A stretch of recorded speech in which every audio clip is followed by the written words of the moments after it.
What is 3-MMC or 3-CMC? This is very popular drugs right now in Europe and especially like in the Norway area, all of that. And these are cathinone drugs. If you don't know what a cathinone is, this isn't quite a stimulant. There is a natural plant actually that's derived from that has stimulant psychedelic almost effects, and it is very synthetic though based. So cathinone was to fly under the radar. It did not show up for a while like crystal meth did, cocaine did. And so it was actually legal in the US for a period of time. And this is one of the scariest drugs out there because it is massively addictive. If you're new to my channel, my name is Eric. I'm a recovering cocaine alcoholic addict. Hit the like and follow button, comment down below. And I share from lived experience. This is pure education only to help understand and educate yourself on addiction. And if you want to get sober, man, I want to root you on. Bath salts is how this was sold in the United States, or plant food. And this is the thing that blew my mind. The more and more research I've done on 3-MMC and 3-CMC, the more I realized that I used to do this. And I would buy it at smoke shops in LA. Downtown LA by the Walk of Stars, if you've ever been down there. It's not like it shows in the movies. It's really ghetto. It's really trashy. There's a lot of smoke shops and head shops and stuff down there. And I would buy this plant food in this nice little like kind of clearish glass container. And it was not for human consumption. And it was very powdery, kind of like chalky powder. And you snort this, man, and it felt like cocaine. And it lasted in your system for a while. And it was scary good. And that's what a cathinone is. That was a cathinone. That was bath salts. And so the amazing thing is that, yes, this was actually legal in the United States for a while. What makes this so addictive is, one, it's the weight on your body and the toxicity into your body is medium on it only, but massively toxic to your head. The difference between 3-CMC and 3-MMC, 3-MMC is more euphoric in a sense, a little bit more psychedelic than what the CMC is. So there is a little bit of alteration between the two, but very similar because they both look so much alike. Like you couldn't tell them side, hand in hand. They're both a very white powder. You don't smoke this. You snort this drug.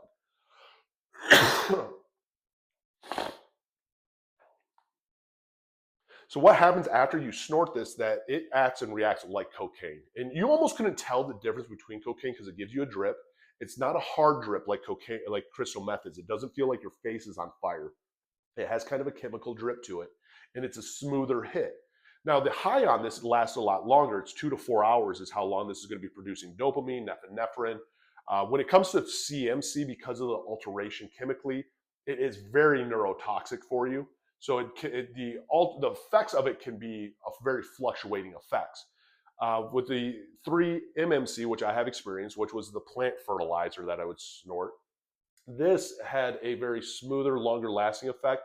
And the easiest way I could explain how this high was is it was a very big chest high versus a head high. It upped your sex drive and libido very heavily.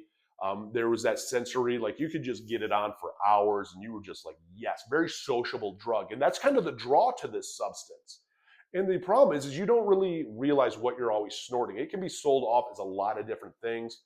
And you think that it's safe, especially when it's legal, like myself, and I was buying this. I remember thinking to myself, like, how do they sell this stuff? Not realizing fully what this was. But how do you sell this stuff? Like, this is unreal. And especially when the smoke shop is telling you how to take this so that you get high. Come on, they knew what it was. But the withdrawals and how it hooks you is just like cocaine, just like crystal meth, massive norepinephrine, dopamine. Not as much with the serotonin, so it doesn't have that aspect like what the crystal meth does. But because of this, the dopamine and the stopping of the reuptake, it becomes something that you become massively dependent on, builds a very fast tolerance. Actually, almost a faster tolerance than what cocaine does, a longer half-life though. So it builds a heavy dependency on it. It's very, very mental dependency too. A lot of depression that goes along with it, mental draw that goes to it. I love hearing people's experience. Comment down below if you're experienced with this. Again, in the US, you can find this in the US. This is something that can get cut into cocaine even. And it can get cut into a lot of different things. But it's you knew it as kind of like bath salts, and that's how I knew it. And bath salts to me were always a dirty drug because you would hear the horror stories of bath salts.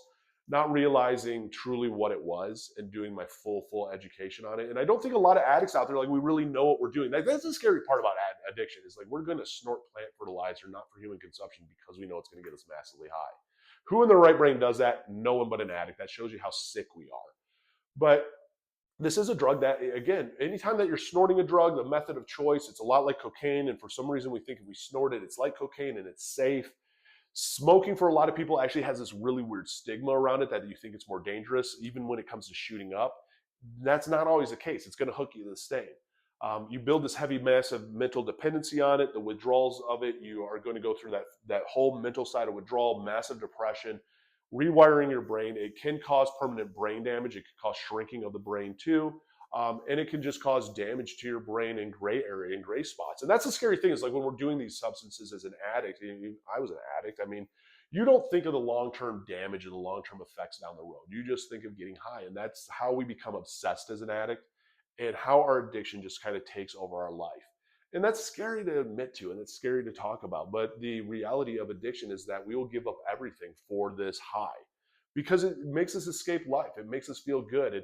That's the problem too, is like 3-CMC and 3-MMC became so popular in Europe, even because it was this party drug. It was found at clubs and raves, and it was very sociable. And sociable drugs hit a little differently because you all want to fit in. And people don't realize what peer pressure is. Peer pressure isn't, hey dude, do this line. Peer pressure is everyone around you is doing it and you want to be like everyone else. So you're just going to do it, and they're all seeming to have a good time and you want to have a good time. That's peer pressure, man. That's the scary part about it. Like, everything we were taught by the DARE class is not how peer pressure is. You don't know what it's like to be like the odd man out. No one's telling you to do a line, but they're all racking out some lines and doing it. And you're the only one not. Like, you want to kind of fit in, and you talk yourself into doing it. That's the scary part. And again, you do this, rewires your brain, and the high that you feel is amazing. So you just want more of it. And next thing you know, you become massively dependent on it. And if you don't have it, your mood and aggravation, temperament has changed. And it will change your personality and alter your personality. It hijacks your brain and it rewires your brain's reward systems. That's where that whole personality change comes from. Now, the thing is when you get sober, your brain can go back and you heal from this, but it takes time. And it is a while, man. It's not like you just stop a massive stimulant like this and you're like, oh, I'm cured, I'm good. No, it takes a while for your brain to actually rewire itself back. And that's the hard part. I mean, when it comes to getting sober, and why I share for educational purposes only, is that there is no right or wrong way of getting sober. It's your way. You just got to find what works for you, whether it's going into rehab, inpatient treatment, or outpatient treatment. Download Sunflower Sober. It's down below. That's amazing. 24-hour support with Sam. You have an AI sponsor you can talk to at any time, a community. There's therapists, there's resources, there's journaling. I mean, this app is huge. This is like a rehab, school, therapy, timer, tracker, support system, everything all into one. It's amazing. Sunflower Sober. It's on iOS and Google Play. Go to an AA meeting, an NA meeting, an Al-Anon meeting.